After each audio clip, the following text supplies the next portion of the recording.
Hello everyone, good morning. আজকে একটা অনেক দিন পর নিউ ব্লগ নিয়ে চলে এসেছি। আমরা 3 বোন মিলে আজকে সকাল সকাল চিল্কিগড় মন্দির চলে এসেছি পূজা দেওয়ার উদ্দেশ্যে। তো আমরা এখন গাড়িটা পার্কিং করে নিচ্ছি পার্কিংয়ের জায়গায়। আর এখন বাজে সকাল 9টা। তো খুব সকাল সকালে এসেছি কারণ এত রোদ, তো রোদে তাড়াতাড়ি বাড়ি চলে যাবো পুজো দিয়ে, তার জন্য আমরা সকাল সকালে এসেছি। তো সকালের ওয়েদারটা খুব সুন্দর, আর 9টা বাজে যেহেতু আমরা অনেক সকালে এসেছিলাম।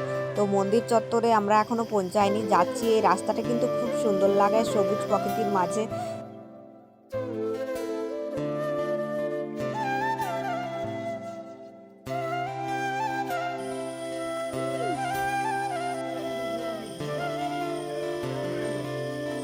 আর আমরা মন্দিরের সামনে এসে করে এখন বসে পড়েছি গাছের নিচে, কারণ এত সুন্দর হাওয়া লাগছে। আর মন্দির আজকে একটু দেরি করে খোলা হবে, বললো যে 11টার সময় পূজা আরম্ভ হবে। তো এতক্ষণ কি করা যায় আমরা ভেবে পাচ্ছিলাম না। তো তারপরে আমরা কিছু ছবি ভিডিও তুললাম।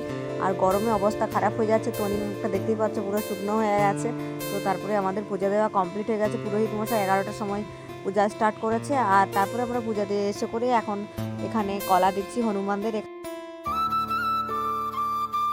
কিন্তু হনুমানগুলোকে অনেকেই লোক আম দিয়েছিল খেতে, তো এখানে যে আম খাচ্ছে ওরা। আর আমরা এখন 3 বোন মিলে ওদেরকে কলা দিচ্ছিলাম। তো আমাদের পুজো দেওয়া কমপ্লিট, আমরা এখন বাড়ি চলে যাব। তো এটাই ছিল আজকের ব্লগ।